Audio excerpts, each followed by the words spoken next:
वेदांत परिभाषा।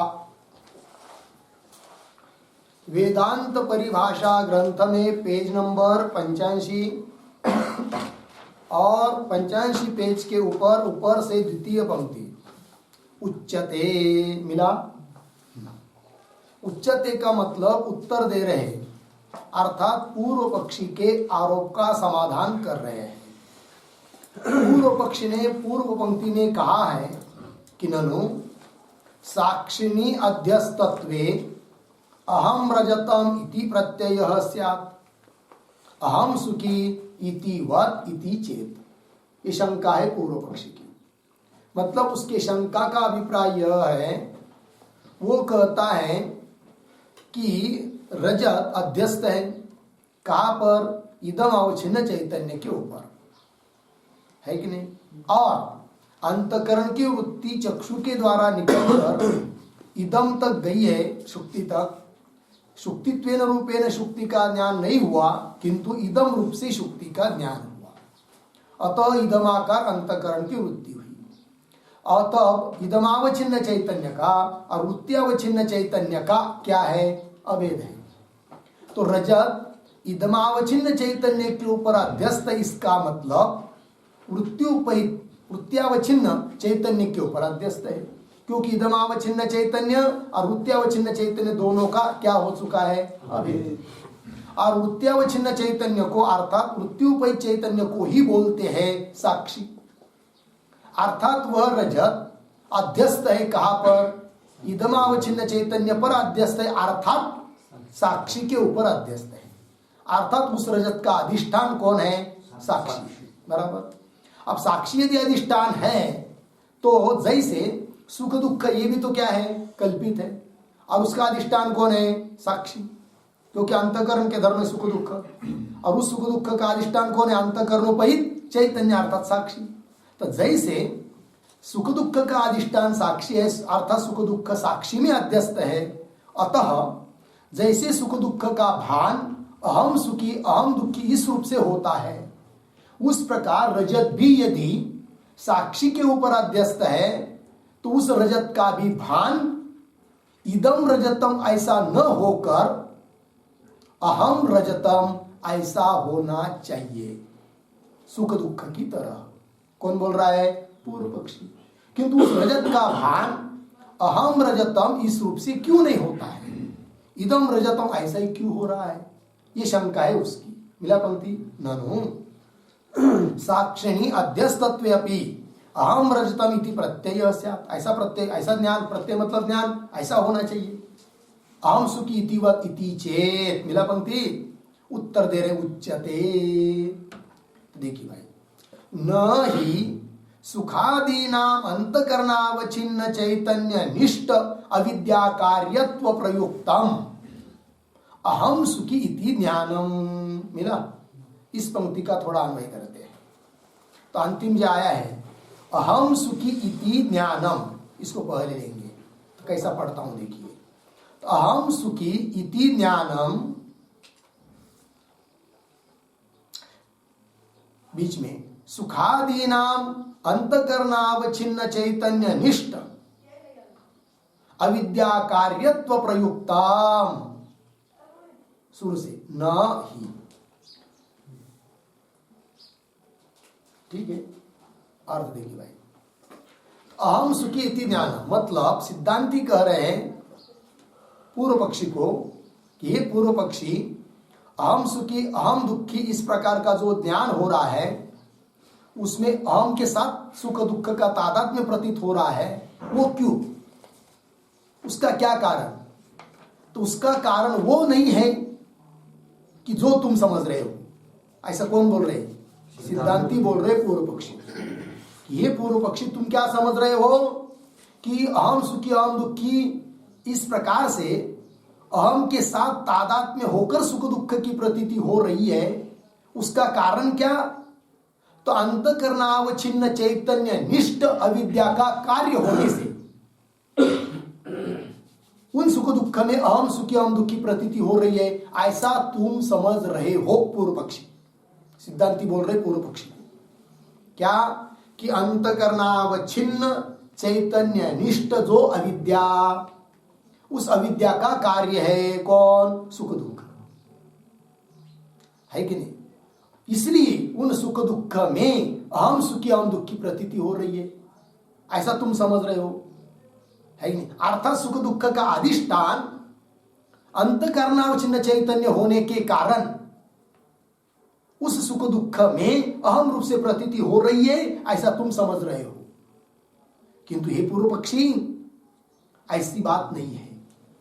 अर्थात सुख दुख के साथ अहम का तादात्म्य जो प्रतीत हो रहा है, उसका कारण वो नहीं है कौन? कि सुख दुख अंतःकरणावच्छिन्न चैतन्य में अध्यस्त है, इसलिए उन सुख दुख में अहम की प्रतीति आ रही है, ऐसी बात नहीं है। फिर सुख दुख में अहम के साथ तादात्म्य होकर प्रतीति क्यों आती है, उसका कारण दूसरा है, वो हम बताएंगे।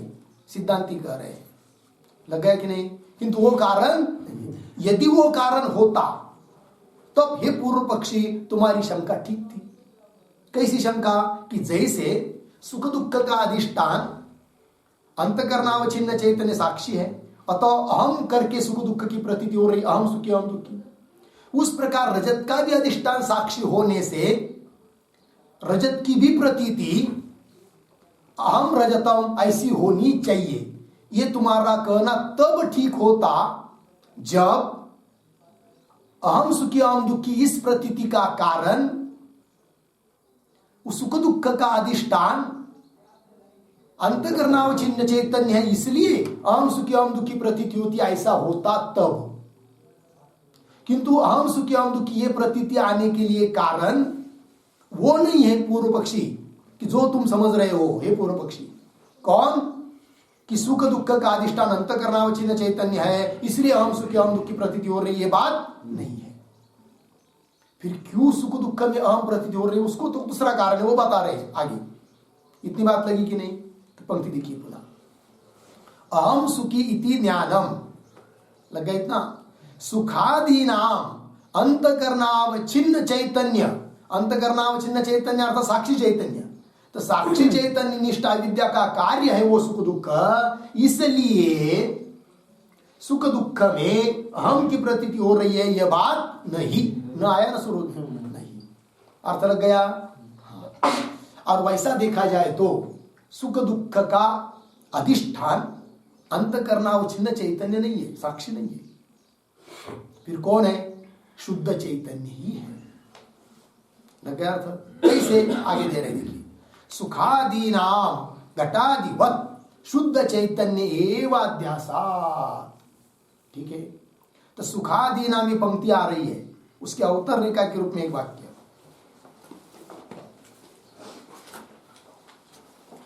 सुखादीनाम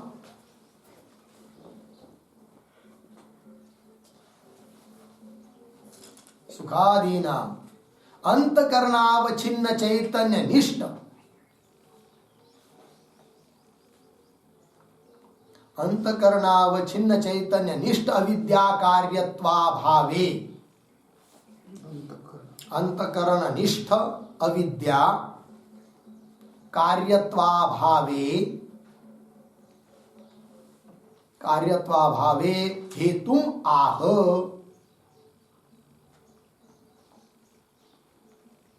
हेतुम आह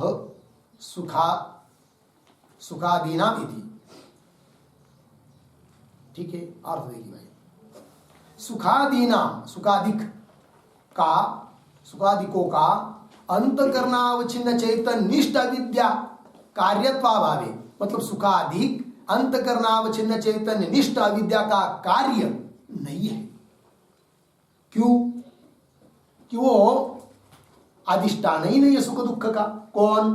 अंतःकरणावच्छिन्न चैतन्य। यदि सुख दुख का अधिष्ठान अंतःकरणावच्छिन्न चैतन्य होता तब अंतःकरणावच्छिन्न चैतन्य निष्ठ अविद्या का कार्य मानते हम। किसको? सुख दुख को, है कि नहीं? किंतु सुख दुख अंतःकरणावच्छिन्न चैतन्य निष्ठ अविद्या का कार्य नहीं है, अर्थात मूल अविद्या का कार्य नहीं है, सॉरी स्थूल अविद्या का कार्य नहीं है। यदि सुख दुख तुल अविद्या का कार्य होता रजत सर्प की तरह, तो ब्रह्म ज्ञान के बिना भी उनका बाद होता सुख दुख का। ब्रह्म ज्ञान के बिना उसका नाश तो होता है कि नहीं, प्रारब्ध के निमित्त से, किंतु बाद ब्रह्म ज्ञान से ही होता है।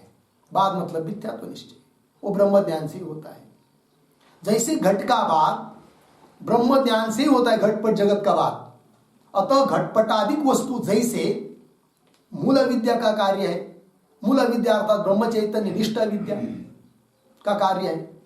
अतः जैसे जगत का अधिष्ठान ब्रह्म है, शुद्ध चैतन्य है, उसी प्रकार सुख दुख का भी अधिष्ठान शुद्ध चैतन्य ब्रह्म ही है। अतः शुद्ध चैतन्य निष्ठ जो अविद्या, उसका ही कार्य है कौन? सुख दुख आदि। कि अंतकरणावच्छिन्न चैतन्य निष्ठ अविद्या का कार्य है कौन? सुख दुख आदि। लग गया अर्थ जी? हाँ, तो देखिए, सुखादि नाम घटादिवत शुद्ध चैतन्य एवाध्यासात, सुखादि के घटादिवत मतलब घटादि जैसे शुद्ध चैतन्य में अध्यस्त है, उसी प्रकार सुख दुखादि भी अध्यस्त है। कहां पर? शुद्ध चैतन्य। सुखादि नाम घटादिवत शुद्ध चैतन्य एवाध्यासात। लग गया अर्थ? इतनी बात हो गई।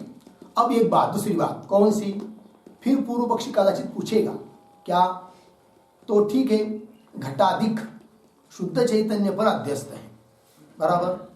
सुख दुखादिक भी शुद्ध चैतन्य के ऊपर अध्यस्त है, बात लगी। और रजत साक्षी पर अध्यस्त है, ठीक है। अतः तो अलग अलग हुआ। तब पूर्व पक्षी कदाचित पूछेगा, तो घट का अध्यस्त है शुद्ध चैतन्य के ऊपर, तो घट की प्रतीति कैसी होती है? अयम घट, इदम रूप से प्रतीति होती है, बराबर। और सुख दुख भी यदि क्या शुद्ध चैतन्य पर ही अध्यस्त है, तो सुख दुख की भी प्रतीति वैसी ही होनी चाहिए जैसी घट की हो रही है। घट की कैसी होती है? अयम घट, ऐसा अयम सुख इदम सुखम, ऐसी प्रतीति होनी चाहिए। अयम अहम सुख अहम सुखी, ऐसी प्रतीति क्यों हो रही? फिर बात समझ में आ रही है कि नहीं? सुख दुख की प्रतीति फिर कैसी? घट की तरह होनी चाहिए ना, क्योंकि घट का जो अधिष्ठान है वही अधिष्ठान है किसका? सुख दुख का। पहला प्रश्न क्या था उसका? रजत अध्यस्त है साक्षी पर, उसी प्रकार अध्यस्त है सुख दुख साक्षी पर। तो जैसे सुख दुख की प्रतीति अहम रूप से होती है, वैसे रजत की होनी चाहिए। किंतु सिद्धांति ने क्या कहा कि रजत का अधिष्ठान तो साक्षी है, किंतु सुख दुख का अधिष्ठान साक्षी नहीं है। तो पूर्व पक्षी बोल रहा है कोई बात नहीं, साक्षी अध्यस्त नहीं है, साक्षी अधिष्ठान नहीं है सुख दुख का, तो कोई बात नहीं। फिर कौन अधिष्ठान है? तो बताया शुद्ध चैतन्य अधिष्ठान है। तो पुनः प्रश्न उठेगा, ठीक है ना। अब तो हम नहीं कहेंगे कि रजत की प्रतीति फिर आम रजतम होनी चाहिए, ठीक है, किंतु जैसे घट की प्रतीति इदम रूप से हो रही है, वैसे सुख दुख की भी प्रतीति कैसी होनी चाहिए? इदम रूप से होनी चाहिए, अयम रूप से होनी चाहिए, अहम रूप से नहीं होनी चाहिए। फिर ऐसा क्यों होता है? तो उसका उत्तर दे रहे आगे की पंक्ति में। क्या कह रहे? किंतु यस्य, मिला पंक्ति? हाँ, मतलब कौन प्रयोजक है प्रतीति में, इस बात को बता रहे आप। किंतु यस्य यदाकारानुभवाहित संस्कार सकृत अविद्या कार्यत्वम तस्य तदाकारानुभव विषयत्वम इति एव अनुगतम नियामकम।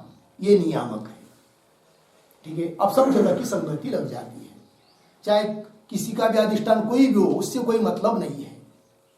अधिष्ठान कौन है और किस अविद्या का कौन कार्य है, इस पर प्रतीति आधारित नहीं है, ठीक है ना।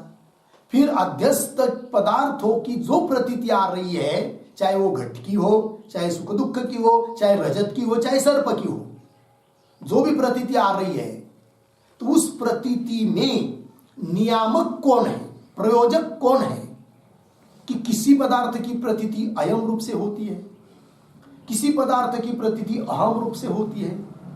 इस प्रकार का इसका नियामक कौन है? कौन कारण है? नियामक कौन है? प्रयोजक कौन है? कारण कौन है कि नहीं? कारण वो नहीं है। कौन? किस पदार्थ का कौन अधिष्ठान है, इससे कोई लेना देना नहीं है। कौन पदार्थ किस अविद्या का कार्य है, इससे भी कोई मतलब नहीं है प्रतीति के लिए। फिर प्रतीति का नियामक कौन, तो वो बता रहे इस पंक्ति में। तो पहले भाव बता देता हूं। बात यह है कि अध्यास होता है। सर्प का प्रतीति हो रही है तो वो भी अध्यास है। रजत की प्रतीति हो रही है वो भी अध्यास है। सुख दुख ये भी वस्तुतः देखा जाए तो अध्यस्त ही है। घट की प्रतीति हो रही, घट भी वस्तुतः देखा जाए तो क्या है? अध्यस्त ही है। किंतु सभी अध्यस्त होने पर भी घट की प्रतीति अयम घट इस रूप से हो रही है, सुख दुख की प्रतीति अहम सुखी इस रूप से हो रही है, रजत की प्रतीति इदम रूप से हो रही है। क्यों? तो उसका उत्तर यह है, तो सभी अध्यस्त पदार्थ अविद्या का कार्य है, ये सबको मान्य है। कोई भी अध्यस्त पदार्थ हो, रजत आदि, वो किसका कार्य है? अविद्या का कार्य है। किंतु उस अविद्या को सहकारी कारण की अपेक्षा है। पीछे हो चुका है विषय। अविद्या को कौन चाहिए? सहकारी कारण। कौन? संस्कार। संस्कार सहकृत अविद्या का कार्य होता है। कौन? अध्यस्त पदार्थ। संस्कार सहकारी चाहिए, बराबर। अब वो संस्कार किससे उत्पन्न होता है? अनुभव से। संस्कार किससे उत्पन्न होता है? मतलब पहले अनुभव से संस्कार, और जिस आकार का संस्कार रहेगा उस संस्कार की सहायता लेकर अविद्या का कार्य है अध्यास, बरोबर। किंतु उस अध्यास का कारण, उपादान कारण जो अविद्या, उस अविद्या के लिए सहकारी कारण जो संस्कार, वो संस्कार जिस आकार का रहेगा उसी आकार की प्रतीति अध्यस्त पदार्थ की होती है। तो अध्यस्त पदार्थ के प्रतीति के लिए नियामक कौन? संस्कार का कैसा रूप है, स्वरूप है, वो नियामक है। फिर संस्कार कौन किस प्रकार का उत्पन्न होता है, तो वो संस्कार का कारण है अनुभव। तो पूर्व का अनुभव जिस आकार का रहेगा उसी आकार का संस्कार उत्पन्न होता है, और जिस आकार का संस्कार उत्पन्न होता है उस संस्कार सकृत अविद्या से उत्पन्न जो अध्यस्त पदार्थ, उसकी प्रतीति भी उसी आकार से होती है। लग गया? जैसे अध्यस्त पदार्थ हुआ रजत, बराबर, उसकी इदम रूप से प्रतीति हो रही है। क्यों? तो उसका संस्कार भी इदम रूप से था। संस्कार इदम रूप से क्यों था? उस संस्कार का कारण जो अनुभव, सत्य स्थलीय रजत का देखना, तो वो भी इदम रूप से अनुभव था। इदम रूप से हमने रजत को देखा है, इसलिए संस्कार इदम रजतम ऐसा देखा है कि सत्य स्थल में, इसलिए संस्कार भी कैसा उत्पन्न हुआ? इदम रूप से। इसलिए उस संस्कार सहकृत अविद्या का कार्य जो रजत प्रतीत हो रहा है वो भी कैसा प्रतीत होगा? इदम रूप से, बराबर। अब देखिए, इस काल में जो सुख दुख का हमको अनुभव हो रहा है वो भी अध्यस्त है, और अहम सुखी अहम रूप से प्रतीति हो रही है, अहम सुखवान, ठीक है ना। तो उसके लिए, इस अध्यास के लिए कारण कौन? संस्कार। वो संस्कार भी अहम रूप से ही है। क्यों? उस संस्कार का कारण जो इसके पहले वाला सुख था, है कि नहीं, वो अनुभव भी कैसा था? अहम रूप से था। तो जिस आकार का अनुभव उसी आकार का संस्कार, और जिस आकार का संस्कार उसी आकार का अध्यस्त पदार्थ का अनुभव प्रतीति होती है। ये नियामक है। लग गया अर्थ? इसलिए रजत इदम रूप से प्रतीत हो रहा है, उसका कारण उसका संस्कार वैसा है, उसका अनुभव वैसा था। सुख दुख अहम रूप से प्रतीत हो रहा है, क्यों? उसका संस्कार वैसा है, उसका पूर्व का अनुभव भी वैसा है। और पूर्व आगे आगे के अध्यास के लिए कारण पूर्व अनुभवजन्य संस्कार होता है। आगे आगे के अध्यास के लिए कारण कौन? पूर्व अनुभवजन्य संस्कार। पूर्व अनुभवजन्य संस्कार से आगे का अध्यास होता है। आज जो अध्यास हो रहा है उसका कारण पूर्व अनुभवजन्य संस्कार है कि नहीं। आज आगे कल जो अध्यास होगा उसके लिए कारण कौन? आज का अनुभवजन्य संस्कार। लग गया अर्थ? तो पंक्ति देखिए, किंतु यस्य, मिला पंक्ति, यस्य नाम यस्य वस्तुनः, जिस वस्तु का यदाकारानुभव अहित, यदाकार जिस आकार का अनुभव रहेगा, जिस वस्तु का जिस आकार का अनुभव रहेगा, तो उस अनुभव से आहित, आहित शब्द का अर्थ है जन्य। आहित मतलब जन्य।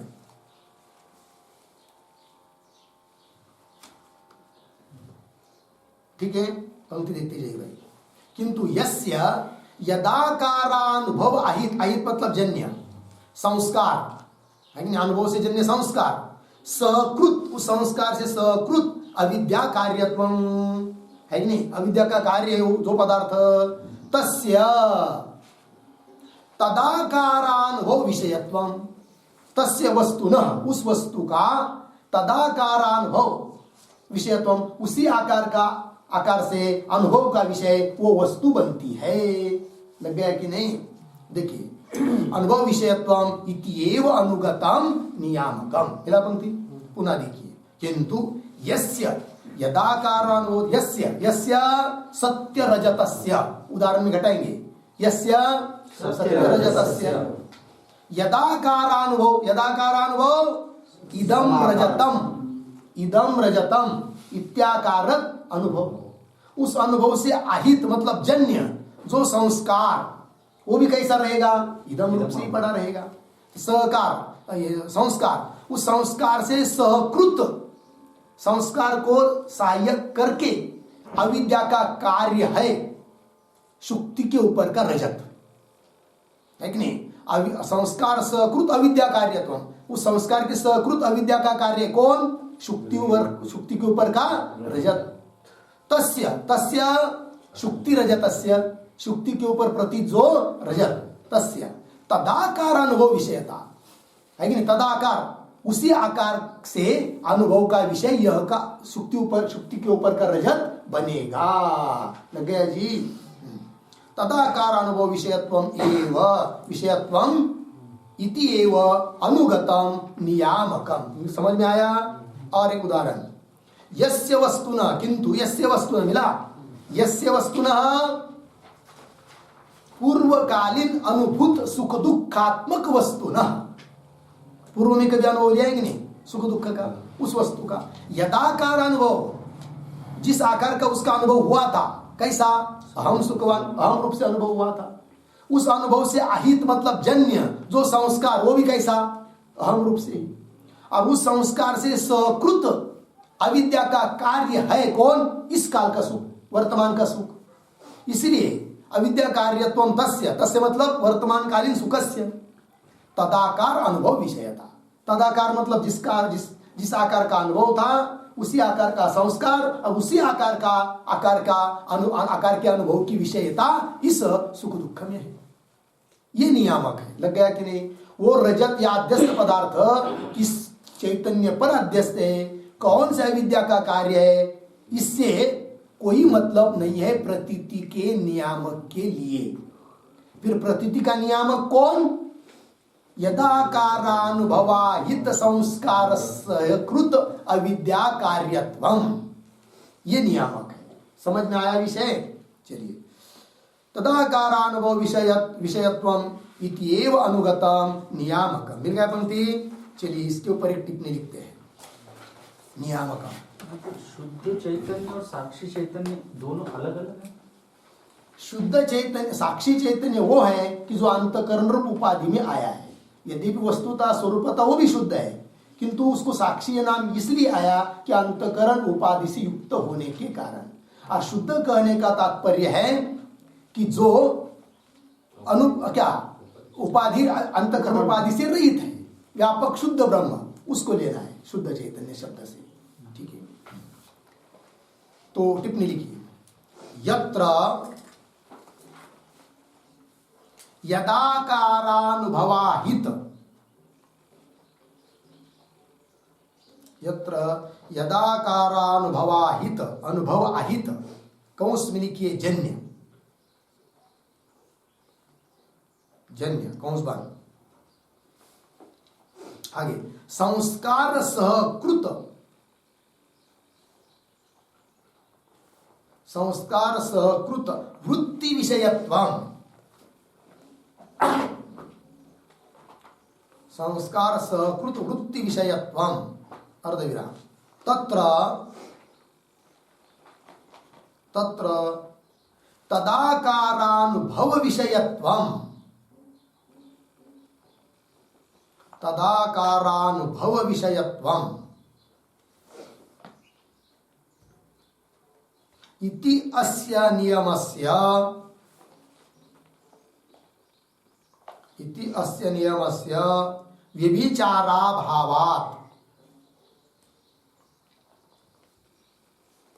व्यभिचाराभावात् अर्धविराम तदाकारानुभव विषयत्वे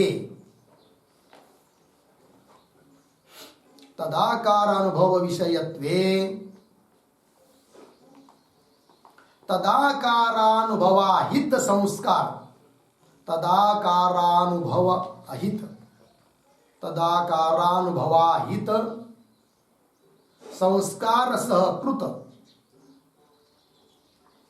संस्कार सहकृत वृत्ति विषयत्वम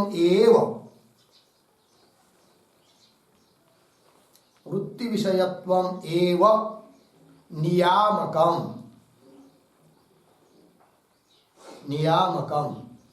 बराबर प्रयोजकम अर्धविराम न अन्यत इति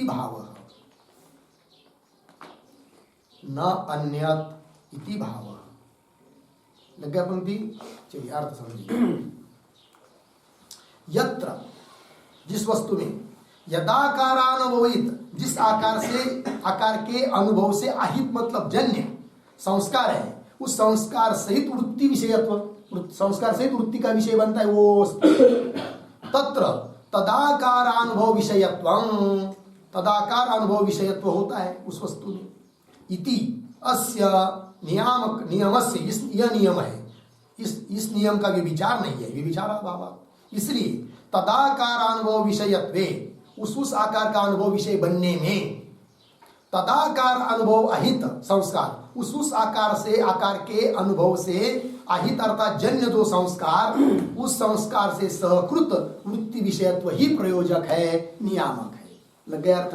चलिए जिस वस्तु का जैसा अनुभव रहेगा वैसा संस्कार और वैसा ही उस वस्तु की प्रतीति होती है। सरल हो गया ना। अब आगे चलिए इस नियम का उदाहरण दे रहे हैं आप। ठीक है ना। ये जो प्रयोजक बताया उसको उदाहरण में घटा रहे हैं। हम लोग उदाहरण में घटा चुके हैं केवल पंक्ति पढ़ना है। तथा च इदमाकार अनुभवाहित संस्कार सहकृत अविद्या कार्यत्वात् घटादेः इदमाकार अनुभव विषयत्व है नहीं। घट का अनुभव हो रहा है इस समय किम रूप से इदम रूप से। इदम का ही रूप है अयम घटा ऐसा अनुभव हो रहा है। क्यों उसका क्या उत्तर संस्कार इदमाकार अनुभव। हाँ इदमाकार अनुभवाहित संस्कार सकृत अविद्या का कार्य है। अर्थात अभी जो घट का अनुभव हो रहा है वो घट अविद्या का कार्य है किंतु अविद्या उस अविद्या के लिए सहकारी कारण कौन संस्कार और वो संस्कार भी कैसा इदम रूप से ही था। इसलिए अब घट की प्रतीति कैसी हो रही है इदम रूप से ही हो रही है। वही तथा च इदमाकार मतलब अयम घट इत्याकारा। इदमाकार शब्द आया कि नहीं उसके ऊपर लिख के रखिए अयम घट इत्याकारा इत्यर्थः। अयम घट इत्याकारा इत्यर्थः।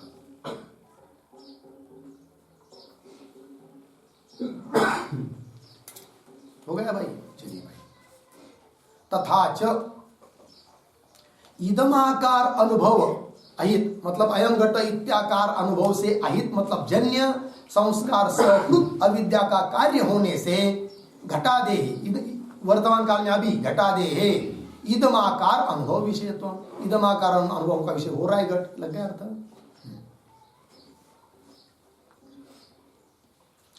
इदमाकार अनुभव विषयत्वम। इस पर एक वाक्य छोटा सा।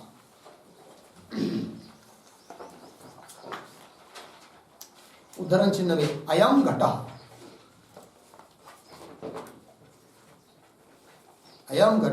इत्याकार अनुभव विषयत्वम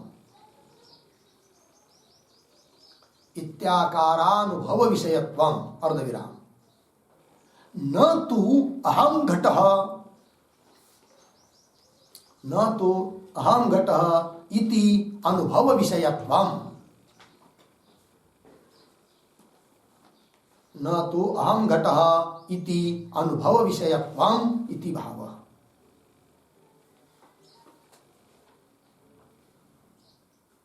न तो अहम घट इति अनुभव विषयत्वम इति भाव। लग गया अर्थ?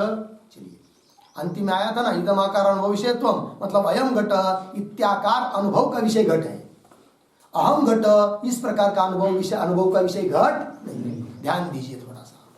अब मैं प्रश्न करता हूं, घट का अनुभव हो रहा है इस समय, घट भी अध्यस्त ही है और अनुभव हो रहा है अयम घट इदम रूप से अनुभव हो रहा है। अब प्रश्न करता हूं, अभी वर्तमान काल में जो सामने घट है जो कि अध्यस्त ही है, उसकी प्रतीति अयम घट ऐसी हो रही है, किंतु अहम घट ऐसी प्रतीति क्यों नहीं हो रही है? इसका क्या उत्तर देंगे? पूर्व काल में अनेक पदार्थ प्रतीति जो हुए हैं वो भी इदम रूप से ही हुए हैं। हाँ, मतलब इस काल में जो अयम घट यह प्रतीति हो रही है उसका कारण संस्कार भी अयम घट रूप से था और उसके पूर्व का अनुभव भी अयम घट रूप से था। यदि संस्कार अहम रूप का रहता और उसका कारण पूर्व का अनुभव भी अहम घट ऐसा रहता, तब तो इस समय में भी घट की प्रतीति अहम घट ऐसी होती। लगा अर्थ? अब ध्यान दीजिए, सुख दुख की प्रतीति अहम रूप से हो रही कि नहीं? अहम सुखवान इत्यादि है कि नहीं? क्यों? उसके लिए उसका कारण संस्कार भी वैसा और पूर्व का अनुभव भी वैसा है। अब प्रश्न पूछता हूं कि सुख की प्रतीति इदम सुखम ऐसी क्यों नहीं हो रही है? पूर्व काल का अनुभव वैसा है, संस्कार वैसा नहीं है और संस्कार का कारण अनुभव भी वैसा नहीं, इसलिए सरल उत्तर है। आगे चलिए, आगे की पंक्ति, अहमाकारा अनुभवाहित, दूसरा उदाहरण घटा रहे अभी सुख दुख के बारे में। अहमाकार अनुभवाहित संस्कार सहित अविद्या कार्यत्वात् अंतकरणादेहे अहमाकार अनुभव विषयत्व है कि नहीं? अंतकरण और अंतकरण के धर्म, इनमें अहमाकार अनुभव की विषयता है, क्योंकि उसके लिए कारण संस्कार भी वैसा था और पूर्व का अनुभव भी वैसा था। वही अहमाकार, शुरू में पंक्ति देखिए, अहमाकार अनुभवाहित मिला, अहमाकार उसके ऊपर लिखी रखिए अहम कर्ता अहम भोक्ता इत्याद्याकारा।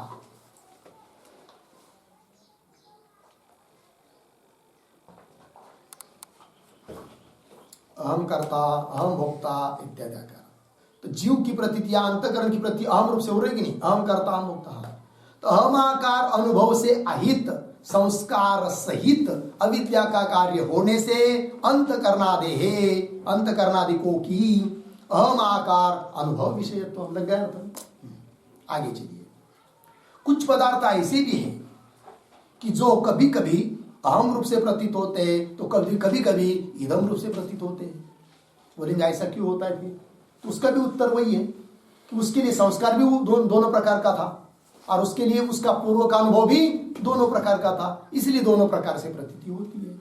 तो बोलेंगे ऐसा कौन सा उदाहरण है?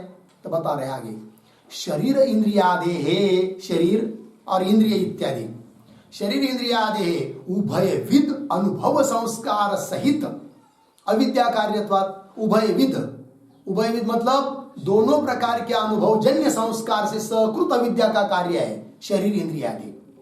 दोनों प्रकार के अनुभव मतलब कैसा? कभी अहमाकार से अनुभव, कभी इदम आकार से अनुभव, है कि नहीं? चलिए, शरीर इंद्रियादेहे उभयविद, मेरा पंक्ति, उभयविद अनुभव संस्कार सहित अविद्या कार्यत्वात् उभयविद अनुभव विषयत्वम। इसलिए शरीर इंद्रियादेहे उभयविद अनुभव विषयत्वम, शरीर इंद्रियादिकों की दोनों प्रकार का अनुभव का विषय बनता है। कौन? शरीर इंद्रियादि, क्योंकि उसके लिए संस्कार भी दोनों प्रकार का है और उसका पूर्व वाला अनुभव भी दोनों प्रकार का है। तो कैसे? उदाहरण से स्पष्ट कर रहे, तथा च उभयविद अनुभव, और उस उभयविद अनुभव को बता रहे अभी। जैसे इदम शरीरम, शरीर की प्रतीति कभी कभी कैसी होती है? इदम शरीरम, यह मेरा शरीर है। और कभी कभी अहम देही मतलब अहम देहवान, देह के साथ अहम जुड़ गया, ऐसी प्रतीति होती है। तो कभी अहम रूप से प्रतीति हो रही है देह की, कभी इदम रूप से। क्यों? उसके कारण उसका संस्कार और उसका पूर्व का अनुभव वैसा ही है। इदम शरीरम अहम देही अहम मनुष्य। अहम मनुष्य, देखिए अहम को जोड़कर मनुष्यत्व की प्रतीति आ रही है। कभी अहम ब्राह्मण है कि नहीं, अहम रूप से। और इंद्रियों को देखिए भी, इदम चक्षु मिला, इदम आकार प्रतीति का विषय, इंद्रिय का धर्म बता रहे हैं अभी, इंद्रिय और इंद्रिय का धर्म। तो इंद्रिय कौन? इदम चक्षु। तो चक्षु में कैसी प्रतीति आई अभी? इदम रूप से। कभी उसी चक्षु में अहम कान, चक्षु का धर्म, मैं काना हूं, है कि नहीं। तो काना मतलब तिरछा, देखता इधर, आंख इधर है और दिखाई देता इधर का, उसको बोलते हैं क्या? तिरछा, काना, ठीक है ना। अहम कान, इदम श्रोत्रम, अहम बधिर, मैं बहरा हूं। देखिए कभी अहम रूप से प्रतीति हो रही है, कभी इदम रूप से प्रतीति हो रही है। क्यों? संस्कार भी वैसा है और उसके पूर्व का अनुभव भी वैसा है। लग गया अर्थ? अब आगे चलिए। प्रकृति, अब प्रकृत प्रसंग में घटा रहे हैं जिस पर शंका की थी पूर्व पक्षी ने, ठीक है। प्रकृते मिला पंक्ति, तो प्रकृते ये जो है ना, तो उसके अवतरणिका के रूप में एक वाक्य लिखिए। दृष्टान्ते नियामकम उपपाद्य, दृष्टान्ते नियामकम उपपाद्य, उपपाद्य दार्ष्टान्तिके, दार्ष्टान्तिके शुक्ति रजत स्थले, शुक्ति रजत स्थले तत् योजयति, तत् योजयति प्रकृते च इति, प्रकृते च इति अर्थ। तो अभी तक दृष्टांत में नियामक उपपन्न करके दिखाया, घटाया। दृष्टांत नियामकम उपाद्य दार्ष्टान्तिके, जिस पर शंका थी, दार्ष्टान्तिक शुक्ति रजस्थल तद योजयति, उसमें जो घटा रहा अभी, मतलब शुक्ति के ऊपर प्रतीत जो रजत है, उस रजत की अहम रजतम ऐसी प्रतीति क्यों नहीं होती है, इदम रजतम ऐसी प्रतीति क्यों होती है, ये पूर्व पक्षी की शंका थी ना, उसको समझा रहे अभी। पंक्ति देखिए, प्रकृते च, मिला पंक्ति ग्रंथ में, प्रकृते च प्रातिभाषिक रजतस्य, शुक्ति के ऊपर प्रतीत जो रजत है वो कैसा है? प्रातिभाषिक या निर्वचनीय। प्रातिभाषिक रजतस्य प्रमातृ चैतन्य अभिन्न इदम अंशावच्छिन्न चैतन्य निष्ठ अविद्या कार्यत्वे अपि, शुक्ति के ऊपर का जो रजत है वह रजत अविद्या का कार्य है। कौन से अविद्या का? प्रमातृ चैतन्य भिन्न, प्रमातृ चैतन्य के साथ अभिन्न। कौन? इदमावच्छिन्न चैतन्य अर्थात वृत्त्यावच्छिन्न चैतन्य के साथ अभिन्न इदमावच्छिन्न चैतन्य अर्थात साक्षी चैतन्य। तन्निष्ठ अविद्या का कार्य है कौन? रजत। तो भी मतलब उस रजत का अधिष्ठान साक्षी होने पर भी उस रजत की प्रतीति इदम रूप से ही होगी, अहम रूप से नहीं होगी, क्योंकि उस रजत का पूर्व का अनुभव इदम रूप से था, संस्कार इदम रूप से था, और संस्कार का कारण पूर्व का अनुभव भी इदम रूप से ही था। लग गया पंक्ति? पंक्ति देखिए पुनः, प्रकृते च प्रातिभाषिक रजतस्य प्रमातृ चैतन्य भिन्न, बराबर, प्रमातृ चैतन्य साक्षी चैतन्य, उससे अभिन्न इदमावच्छिन्न चैतन्य मतलब साक्षी चैतन्य, तन्निष्ठ अविद्या कार्यत्वेपि, उस अविद्या का कार्य होने पर भी, अपि आएगा नहीं, अपि के ऊपर एक वाक्य लिखिए, अनेन अनेन व्याख्यानेन,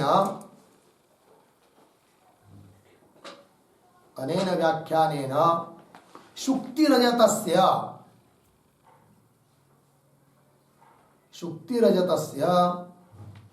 साक्षिणी अध्यस्तत्वे अपि साक्षिणी अध्यस्तत्वे अपि न अहमाकार प्रतीति विषयत्वम्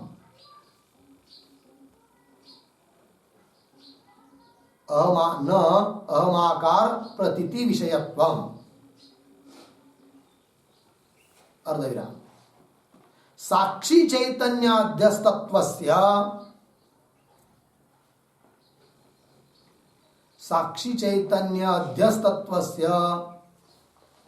तत्प्रयोजकत्व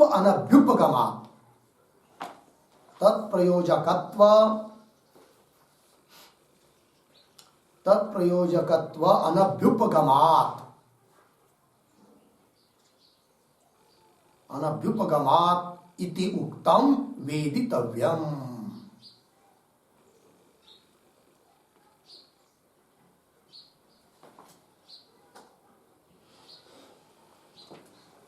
लग गया अर्थ?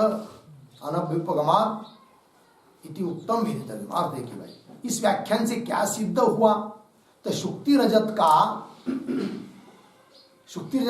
रजत से साक्षिणी अध्यस्तत्व भी, शुक्ति रजत साक्षी पर अध्यस्त होने पर भी, अर्थात शुक्ति रजत का अधिष्ठान साक्षी होने पर भी न अहमाकार प्रतीति विषयत्व, अहम रूप से प्रतीति का विषय रजत बनेगा।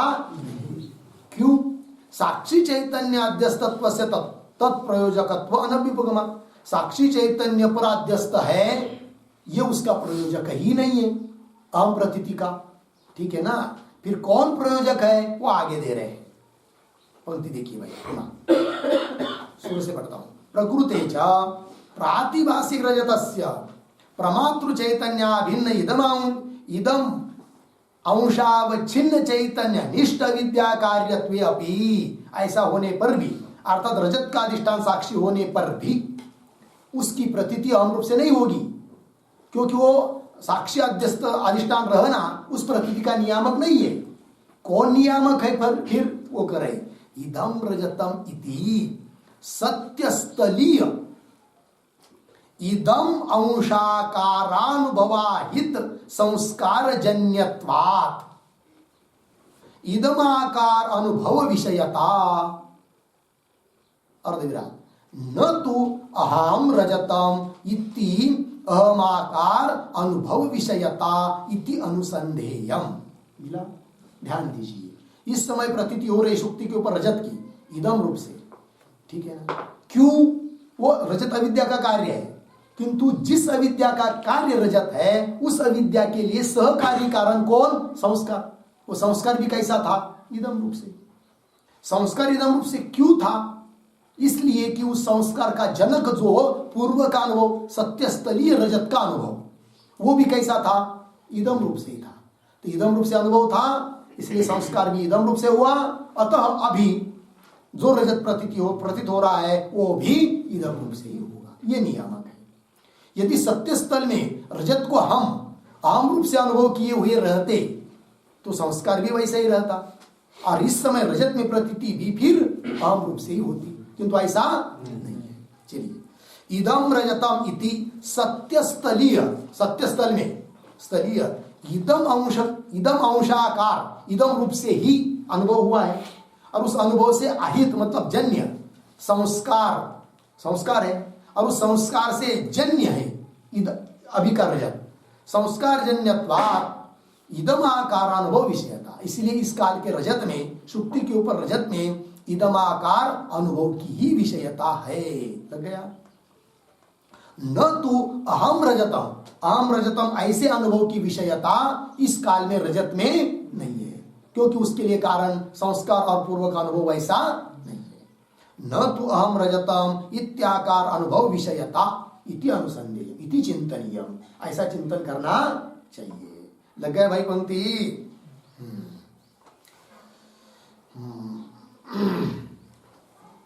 ये जो पद आया है ना, सत्यस्थलीय इदम अंशाकारानुभवाहित संस्कार जन्यत्वात्, इसका विग्रह देखिए। सत्यस्थलीय, सत्यस्थलीय यह यह इदमाकारानुभवः, यह इदमाकारानुभवः तेन आहितः, तेन आहितः बराबर जन्य, जन्य यह संस्कारः, यह संस्कार तज्जन्यत्वात्, तज्जन्यत्वात् इति विग्रह।